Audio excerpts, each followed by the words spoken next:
Hi guys! Welcome to my channel. Ito na naman po ako. Walking day. Pero hindi magandang weather dahil makulimlim at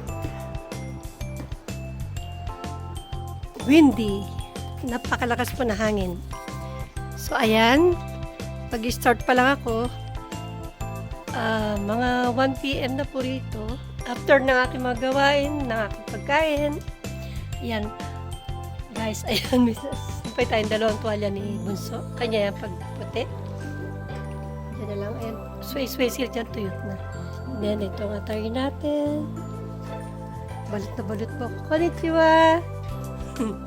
Kita niyo. Balot na balot tayo dahil malakas ang hangin. May gloves po tayo. Mask dito sa ating bulsa. Ito gloves. And my mask. Where is my mask? Hindi naman kailangan mag-mask. Pero, pa rin tayo sa, yan, may mask tayo.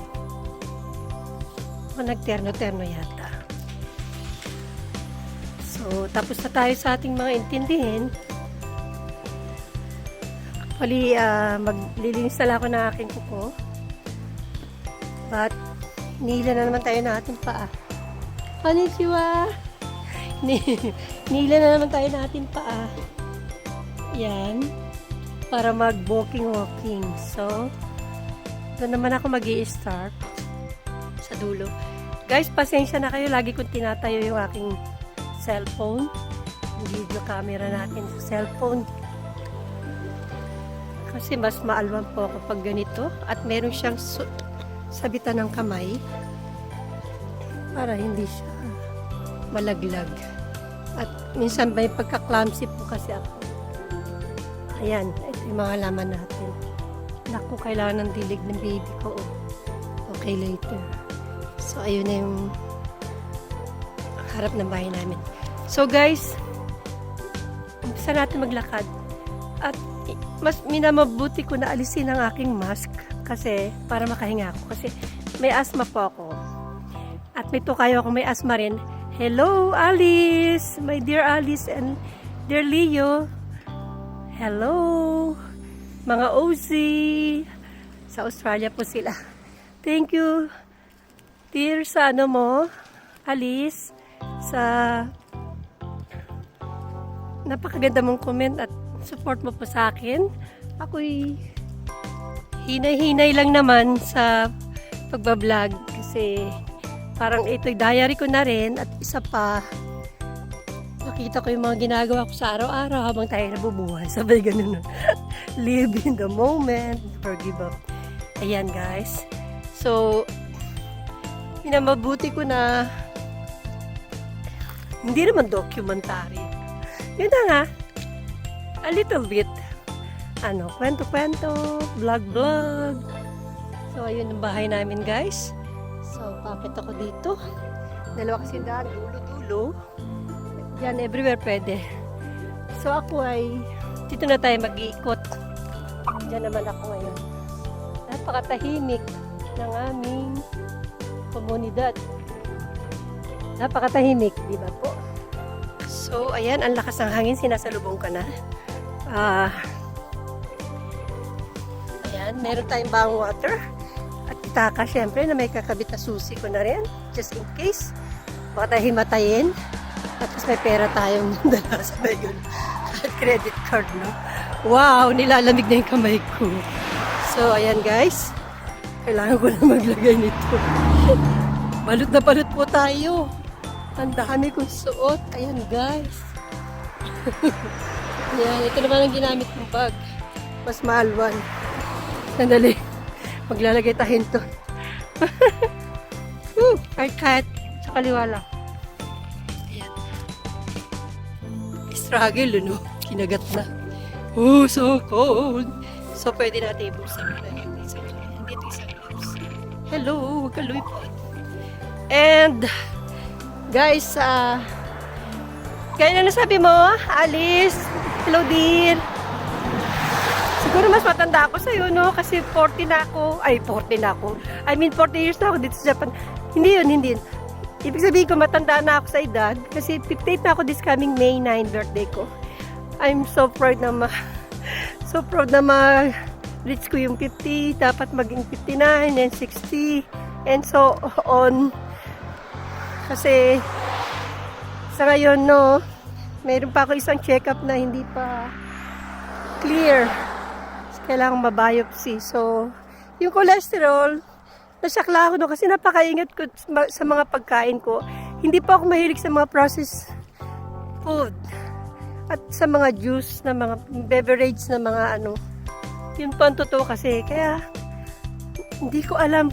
Sa bagay, siguro, nakuha ko din daw yun sa sabi din ni doktor ko, sa family doctor dito sa clinic na malapit sa amin, no? Na lagi ko pinupuntahan. Sa hormone din daw yun. May sinatawag silang serotonin ba yun? Basta nanonood kasi ako na iba pang mga ano ng mga doktor ng Japanese doctor, no? Sa YouTube na nagsasabi ng mga dahilan. Bumababa yung immune system natin. I think something like that. Na yung hormone balance natin kasi tapos na tayo mag-menopause, syempre no 58 na. And then meron pang mga sinasabi na marami na sabi ko tugma ito sa mga sinasabi. Syempre no, doktor sila, bihasa sila. So nasa kanila yung right na magsabi ng ganun na makakatulong din naman po. Sanko ni narimas, arigatou gozaimasu. Honto ni Karimasyo, thank you ni Naru Kara. Talagang natututo ako sa mga ganun. Kasi masyado ako yung taong masyadong malawak yung isip. Kahit malit yung ulo ko. At bagong gupit na tayo guys, guwapa na tayo. Naku po, army cat ito, no? Makita nyo dito lang yung may box. Mas napakaalwan. Ang sarap po sa feelings. Tuwan-tuwa ako. Kung ako'y nagupitan sa barbero, ay na po. Sabi ko, ay para ako nabuhay ulit. Sabi ko gano'n. Kasi ayos sana akong gupitan. Sabi niya, doon ka sa kabila, sa may hairstylist na parlor. Sama-sawa na ako sa parlor, no? Ang mahal-mahal na ng binabayad ko. Mga gano'n. But, hindi naman nila susunod yung gusto kong gupit kahit pakita mo yung picture. So, may ganun daw pala siguro na hindi tugma sa iyong buhok or what. Marami pang sinasabi. It's okay, pero mahal talaga naman po. Kaya naman natin bayaran. Pero syempre, gusto natin matuwa tayo sa kalalabasan ng kanilang ginawa. Hindi nga ganun. So shocking, no? So ako hindi makali. Nagpakabulay hanggang dito, tapos nagpagupit hanggang dyan. Hindi pa rin. Sabi ko, ano ba to? At nalalagas pa rin yung buhok ko. So, ginawa ko, guys. Naku, sabi ko, one day talagang, gusto ipatapyas ko talaga yan dyan. Tapyas na po. Ngayon, hindi ko pa mailabas kasi malamig pa. At magme-makeup naman tayo para magmukha tayong tao, no? Tawa na tawa yung aking panganay. Sabi niya, Mama, ang ganda ng mga nasa picture. Ang kakoy nga, very good, very nice. Sabi niya gano'n. Kaya lang, tangos ng ilong nila. Naku, talaga namang inapya ko. No? Hindi na matahos kasi ilong ko. Yung kasi pag mga gano'n, kahit paiksi ang buhok mo, talaga ang gaganda nila. Tapos kung mga makeup nila, ang tataray, mga kilay, gano'n. Sabi ko, anak, ano ka ba naman? Hindi naman ako Amerikano. Yung panganay ko kasi, minsan nangaasar, sabi niya, hindi daw ako Pilipina. Thailander daw ako, Thai. Noon pa niya sinasabi. Hindi naman siya nakarating ng Thai. Papunta pa lang siya ng Thai. He's coming, basta may itong year na to. At sila pupunta siya doon. Ako yung nakarating na nung 20 years old ako. Di ko pa siya pinapanganak, no? Nag-Thailand na ako tsaka Phuket Island, no? Yung unang papa niya. Sa Malaysia, Indonesia. Sa Malaysia kasama siya. Kasi malaki na siya noon. And sa Indonesia din. Tsaka sa Korea, naisama ko siya. Sa Thailand, wala pa kasi siya. Hindi pa siya pinapanganak. Kakasal ko pa lang 19 ako kinasal kasi sa papa niya. Doon sa Ishikawa Kenpo, no, Kanazawa City. taga doon din po kami at nalibot namin yung mga na-earthquake, yung mga Noto, Wajima, kung saan pa po doon, Anamizu. Alam ko lahat yan. Ayan, tayo. At saka yung ano po, yung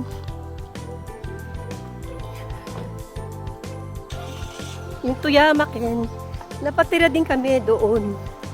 Nung kami naman naging mag-asawa ni Miyazaki sa Tuyamaken. Kaya, yung dalawang mga nalindol na yan na mas delikado.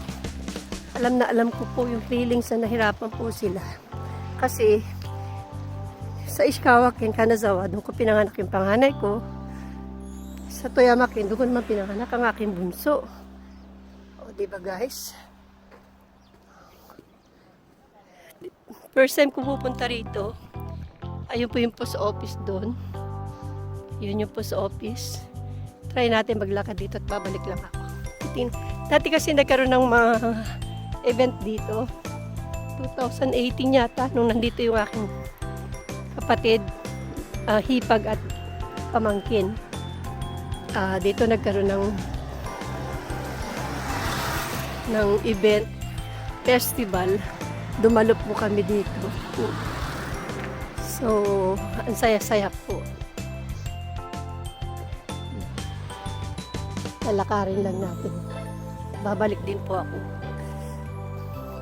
Mas masarap yung lumalakad na ano. At pag maganda yung araw talaga, nabibigahanin na talaga ako maglakad. Dati kasi, hindi ako naglalakad naman ako, kaya lang hindi ko naman binibidyo kasi. Dati nung summer, binibidyo-bidyo ko pa. Pero actually, ang tawag dito yung... Siyempre, minsan hindi natin ma-vlog, di ba? Pero naglalakad po ako. Hindi naman yung ganitong naglalakad ka mag-isa. Pa kwento-kwento. May time na ganun. Tapos, nasa factory na yata ako. First time ko ditong, second time na pala. Tingnan ko lang dun sa may tambo, ayun no. Yung may rice field. Tapos babalik din po. Marami kasing shortcut dito no. Napakatahimik po dito sa Japan talaga. Ilan-ilan lang makikita mo tao pa isa-isa. So, yun na nga po. Yung cholesterol, may gamot. Good for 1 month. Pero, hinaano ko. Tapos na yun kasi ako nag-adjust sa pagkain. Yung mga, dati kasi, alam mo, inaalusal ko mga bread. Gusto ko white bread lang. Bili na bili si Lolo, paulit-ulit. Sabi ko, wag mo na akong bibilan lang sila. Hanggang sa talagang hindi niya na binibili. Hindi ko sila sagot at telepono, tawag na kasi. Pag may kailangan ako, magsasabi ako, maglalay. Yun lang. Isa-isa naman, kailangan ko naman sana. Ganun lang. Pero pag hindi, wag. Naku. Ayun po pala, doon pala ginano. Yung JA. Ayan. Nasa ibang lugar. Baka ako'y mawala. So pag lumabas ako doon, baka ako'y maligaw. Try ko kaya lumabas na dito guys. Doon ginanap guys. Yan. So lalakarin ko doon. Parang highway na yun. Yes, I know. Yun na yun. Yan, JA. Kayama Fujita. At tingnan nyo. Nakakatawa talaga pag naglalakad eh. Marami kang natututunan at nalalaman sa kapaligiran. Kahit na 2016 kami dito tumira nung nabili yung bahay. Hindi kasi ako naglilibot. Nadaanan ko man siguro nakasasakyan ako. Ngayon, avoid ko muna mag-car kasi bakit hindi, di ba? Hindi porkit nagkaroon ako ng mataas na cholesterol, hindi naman siguro sobrang taas. So, hindi ko na rin alam. Yun ang na-detect nila. Siguro naman susunod. Try ko lang inumin yung 1 month na gamot, tapos stop ko na yun. At may pinagtutuunan po ako yung sa biopsy ko po. Sa aking ovary. Sana naman po, di ba? Hindi pa nila ma-detect na kung ano. Huwag naman po sana ang cancer na talagang cancer. 1, 2, 3, 4, 5, 6, 7, 8. Ako po. Umiiyak na po ako pag ganun. Pero, tuloy lang po ang buhay para sa akin. Wala makakatulong sa'yo. May umaasa pa sa Pilipinas. Ako po. Ewan ko na lang. Huwag lang nila ako bibigyan ng stress. Mamuhay sila ng maayos. Yun lang naman ang hiling ko. Hindi naman ako nagkukulang. Ayoko na pag-usapan kasi talagang medyo mataas yung ano ko. Pero sa pressure naman. Ayan na guys. Para naman yung dinaanan ko. Wow. Ang sarap ng paglakad. Tinutulak na naman ako ng hangin.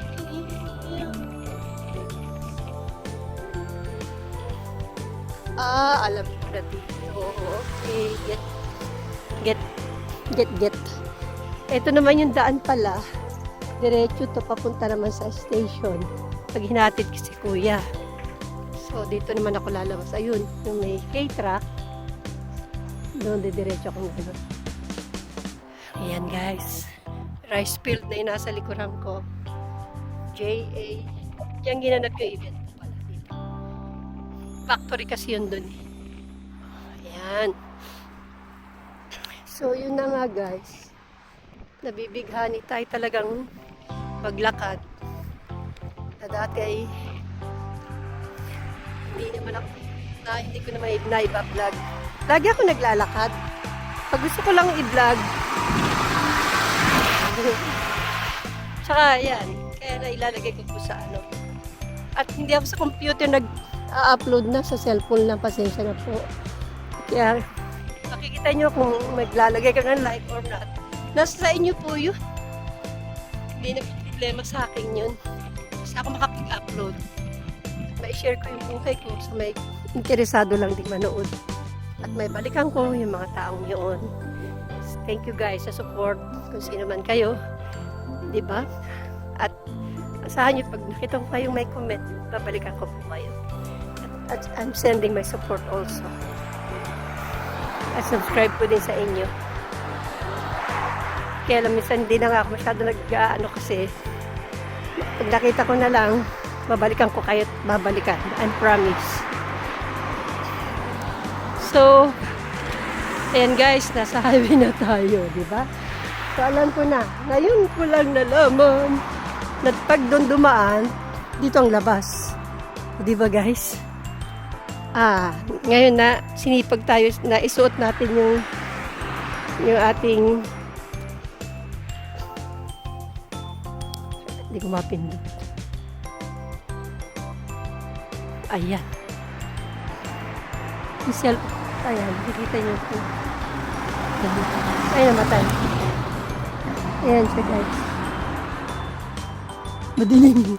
Ito ginamit ko kasi. May 3 na akong ganito kaya lang ito. Hello. Ayun ako guys. Hello po. Ang kulit doon. Ayan. So, thank you din sa advice mo, Alice. Dear Alice and Leo, ang sasarap na mga niluto nyo po. Kapitbahay nyo lang ako eh. Bibili na ako manghihingi o makikikain. Diyan ako. Sarap po, no? Hindi pa ako nakarating na Australia eh.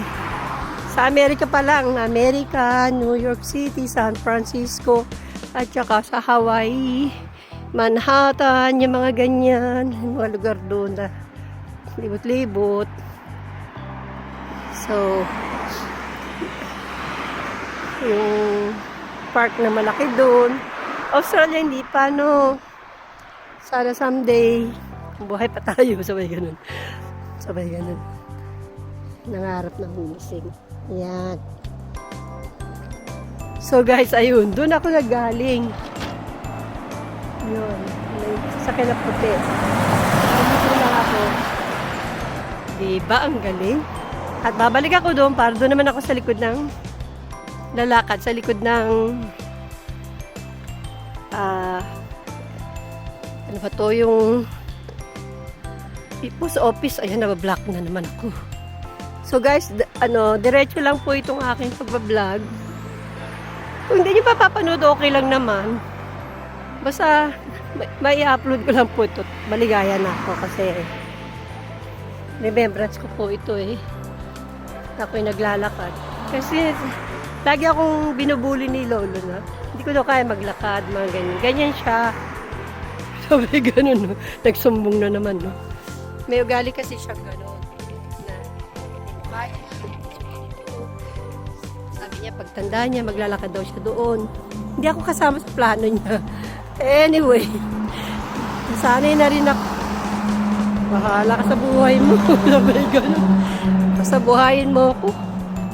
Hindi mo naman ako na, hindi naman na tayo divorce. Ayaw mo naman i-divorce ako kahit 100 times na ako nag-please sa'yo. So, buhayin niya ako. Saka guys, may kukwento ko sa inyo. Naku po. Nung Friday to last Friday, wala naman kami problema ni Lolo. Para lang kami hangin talaga. Pasok pusa. Pero hindi naman talaga kami nag-aaway. Kasi ako yung nag-a-adjust talaga. Hindi ko pinapatulan. Friday, no? Finally, pwede na silang mag-inom yata sa labas. O, shining kay. Mag-ano ng, yung kasamahan nila, co-workers niya, yung ahead sa kanya kasi manager po siya, yung pinakamataas dun. Sa other anak. Ewan ko sino yung makasama niya. Kahit sino pa isama niya, wala sa akin. Ito na guys, pabalik na ako. Galing po ako dun, no? Tawid tayo. Ito, doon ako pumasok kanina. Kaya babalik tayo dito. Kasi maganda yung araw dito sa banda, sa likod ng bahay namin. Sa likod ng tirahan namin doon. So, ganun nga guys ang nangyari, no? Sabi ko, sige, Otosang, sige, yeah.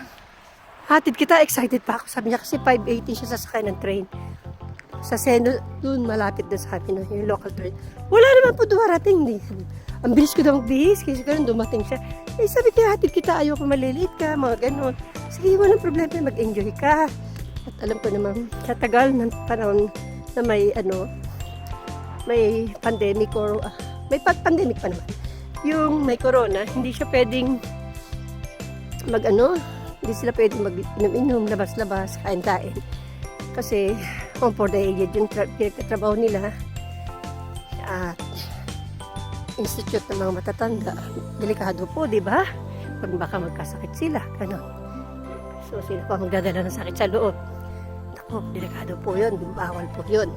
So, meron no chance na gano'n. Hello!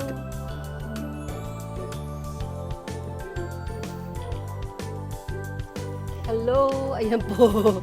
Kuna natin sarili natin dyan. So, gano'n na nga pong nangyari. So, talagang guys na ako, dala ko na yung bag ko, lisensya ko, gano'n. At gagamitin yung sasakyan ko kasi. So sabi ko, i-park niya yung sasakyan niya dito sa may harapan ng bahay. Kasi wala naman si Bunso pumasok na. And then, ihatid ko siya. Tapos napakabuti nung usapan namin, napaka-clear. Clear and out. Ang linis po guys. Napakaganda. Ay, sorry po. Sabi ko, o sige. Tapos sabi niya, hindi naman kami magtatagal kasi kakain lang naman yan, gano'n, mag-uusap-usap. Siguro, okay lang yun, tapos mag-enjoy ka. Sabi ko gano'n, enjoy your night. At Saturday, day off naman niya. Finally, no, magkaka-day off siya. Wow, ang ganda ng bulak. Bulak po ba yun? Tapos sabi ko, hinatid ko na nga siya. Ay, di excited na nga hinatid. 6 na siya nakasakay, siguro 6:18. Sabi niya, okay ka lang ba magmaneho, mag-iingat ka, get siya, ganun. Sabi ba naman sa akin, ako para ba naman kahapon lang ako nag-drive. Eh, mas maingat pa nga ako sa kanila mag-drive kaysa sa kanila. Ay, ewan ko ba naman? Ganun sila. Para kang bata bang itrato. Okay. Anyway, thank you for caring me. Okay. Tapos, sige, sabi ko, anytime tumawag ka sa akin na susunduin kita. Kaya sa sasakyan ko, hindi ko idudulo sa parking. Lalagay ko lang dito sa side. Guys, pauwi sa bahay. So, ayun na yung bahay namin, yung kulay puti. So, dito tayo dadaan kasi maganda yung sunlight. Wow! At hindi na malamig. Hindi na malakas yung hangin pala para magkaroon ng vitamin D. Tapos, hinatid ko na siya. Kaya ang tagal ko sa baba, no? Doon lang ako nanonood ng YouTube, kung ano mga pinapapanood ko. Ganon. Tapos, 11 na, no? tataka ako wala pang tawag. Ayoko naman siya istorbo yun. Ayoko naman kasi hindi ako nagtatawag sa kanya. Sa lahi lang. Kung pwede, hanggat maaari kasi minsan hindi naman di sumasagot. Pero pag siya sumagot sa katrabaho niya o yung mga tauhan niya, parang pag nakikimahan, minsan napapansin ko yung line na kahaba, parang dyaryo po. Kahit nagmamaneho siya, pipipindot siya, sabi ko, tigilan mo yan, delikado ito sa sabi ko. Pag may nangyari sa'yo, hindi ko alam papunta sa trabahuan mo. Kaya kita ihatid pero hindi ko alam yung lugar kasi malayo. Ako po, hindi ko alam talaga. Siguro, huwag naman po sana. Kasi pag nawalan siya ng lisensya, no, sira ulo din kasi. Sorry po. Ang kulit, di ba? Tapos, sabi ko, sige. Sabi ko, wala pa rin. Nag-line ako sa anak ko. Anak, sabi ko, bakit? Susundin mo ba si papa mo? Kasi, wala pa siya eh.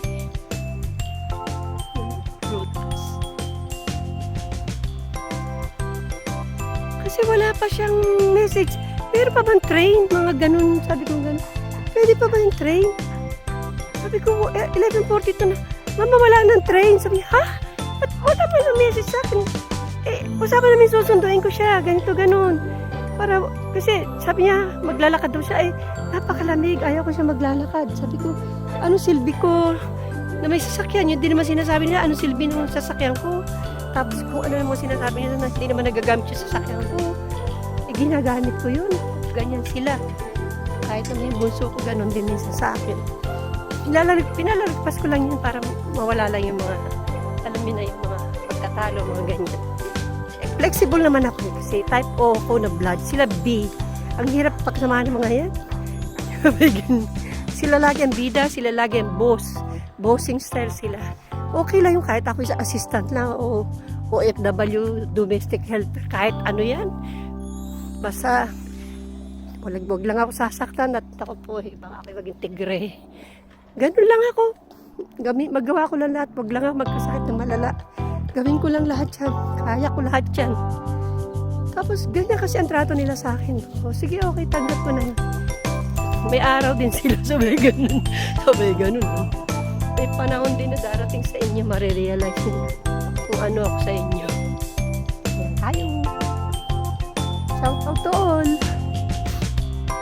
Tapos, nag-text ako sa kanya. Sabi na gusto ko, wala nang araw. Ganun. Hala, sabi ko, ano ba yan? Paano na yun? Paano na yun? Tapos, hindi ko pa rin siya mai-line. Ayoko siyang istorbohin. May ganun siya. Din kasi siya. Tapos, sinext ko si kuya, no. Patulog na yun kasi may pasok nga siya. Maaga na tulog. Sabi pa na, wala nang train. Hindi, tawagan mo na si Otong sa. Sabi ko, ayoko tawagan kasi baka istorbo ko or what. Tapos, wala na, alas 12 na. Ginawa ko. Nag-text na rin ako sa line. Sabi ko, Tosang, hinihintay kita. Sabi ko, ano ba? Sabi, ano na, paano na? Ay, pasensya na. Ay, pasensya na. Kasi nagkaraoke kami. Sabi ba naman? Oh my gosh. Oh. Naku, muusok na yung dito ko. Sabi ko, wala na. Antindi. Yung usapan nyo, minsan lang mangyari. Ako'y atat na atat mag-intindi. Tapos ganun. Sabi niya, gumen, sorry. At kasi nagkaraoke kami. Kasi sabi ko, bakit hindi mo sabi magkaraoke? Kahit pa nga. Sa isip-isip ko na kahit magpagulong-gulong ka pa, kahit matulog ka sa lupa, wala akong pakialam. Basta ang gusto kong tupadin, pagsundo ko sa'yo. Yun kasi ang mahalaga sa akin.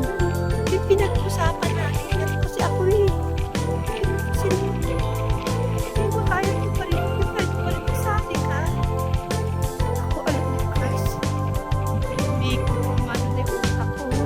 Kahit nag-aaral ako ng Bible, siyempre kahit ang sino, kahit Lord, anong magalit ko pa? Sino ba ako, diba? Parang pagalit, pero alam kaya ko naman magpatawad din. Alam ko din naman yun. Pero syempre, mali. Pag mali. Ayan, hindi ako miyak guys. Maano lang yun.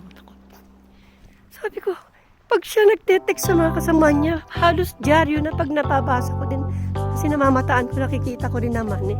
At alam ko may password ng ano niya, wala. Open naman siya. Kasi minsan pinapano ko yung YouTube ko din doon para makita niya.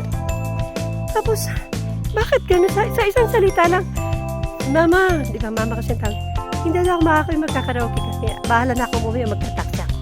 Okay, no problem. Sige, mauna na ako matulog. Di ba yung nagawa pa ako, Diyos me. Dito rin ako nakaligo. 8 hours na. Mahintay ko lang siya talaga. Tapos, alam nyo guys, hindi kasi siya yung honest na, mahirap na magsalita. Hindi siya honest na, ayoko na magsalita na.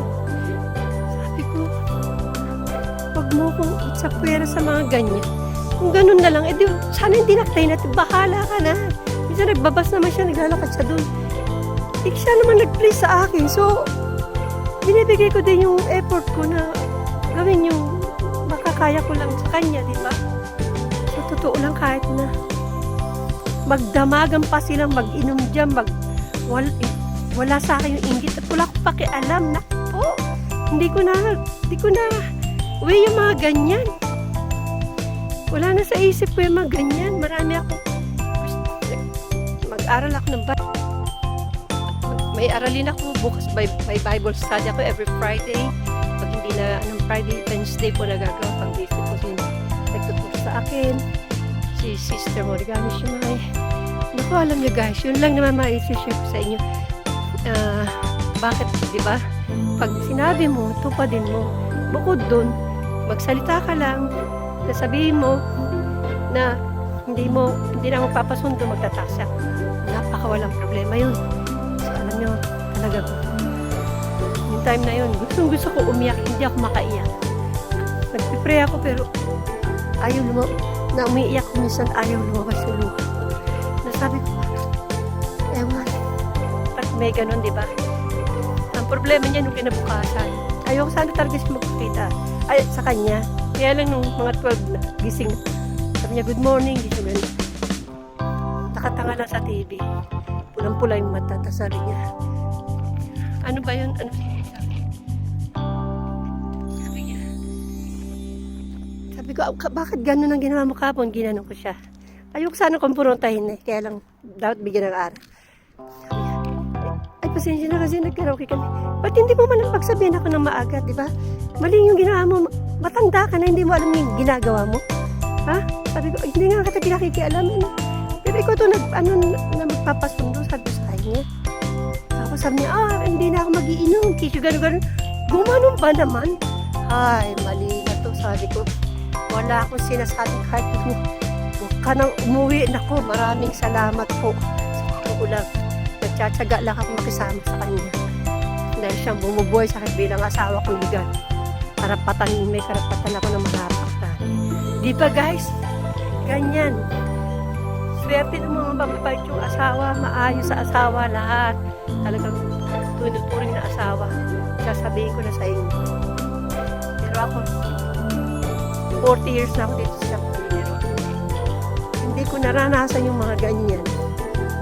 Pero matapang na talaga ako at malakas ang loob ko. Sa tinagal-tagal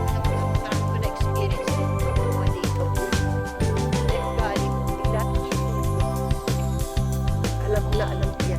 Once na nakisama niya sila, marami nang nagsamahan niyo. Malalaman niyo ang ugali. Ang tagal na namin yan, 24 years na kilala ko yan. Siya 39 yata. Kaya late na kami naging mag-asawa. Marami akong pinagpapasal sa asawa ko. Pero marami din siya. 50%. Pasalamat ko 50%. Talagang sinasakripisyo ko sa sarili ko. So, yun po ang kwento ng buhay ko. Pasensya na po. Hindi ito po bad vibes. May kasama good vibes at aral na hindi po lahat ng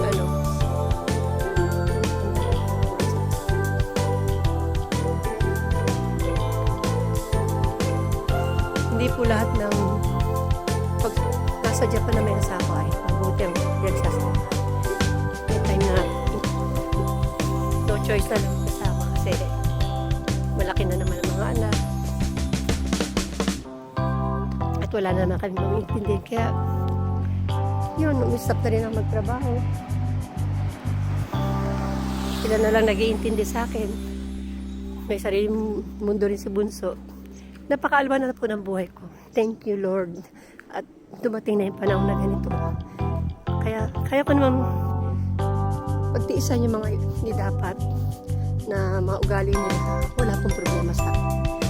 Pinapanalangin ko lang palagi na maging safe sila, maging maayos po dahil kahit na hindi natin si ugali na asawa natin, kailangan natin sila para mabuhay tayo, diba? At ang Diyos lang makakalam na kung paano magkakahiwa-hiwalay or what. So, yun lang po. Sana po hindi kayo magsawa sa akin mga kinukwento at sa matyaga manunod. Thank you so much. Ay, hindi naman po okay din po. Sa ako'y nagkakasalamat ng marami. Magagawa pa natin mag-run. Ayan, ang layo-layo na nalakad ko. Pabalik na po ako sa amin. Makulimlim na naman. Ayan. May normal. Ito yung way sa dulo. At way doon sa dulo doon. Malakas ang hangin. Kumakalang pag nalamay yung kanan. So, thank you guys. Thank you Alice. And Leo. Ingat din po kayo sa health. At okay, thank you sa advice yung sa process. Sometimes, no, madalang talaga. Kasi ako, nagluluto kasi ako, gumagawa ko na ano, tsaka mahilig ako sa salad, sa gulay. Hindi ako mahilig sa matamis. Minsan, sa prutas, napaka ko rin po. Mga may carotin, lahat. Ayan guys, hanggang dito na lang aking kwentong napahaba na. So ayan na guys, at napakadilim na.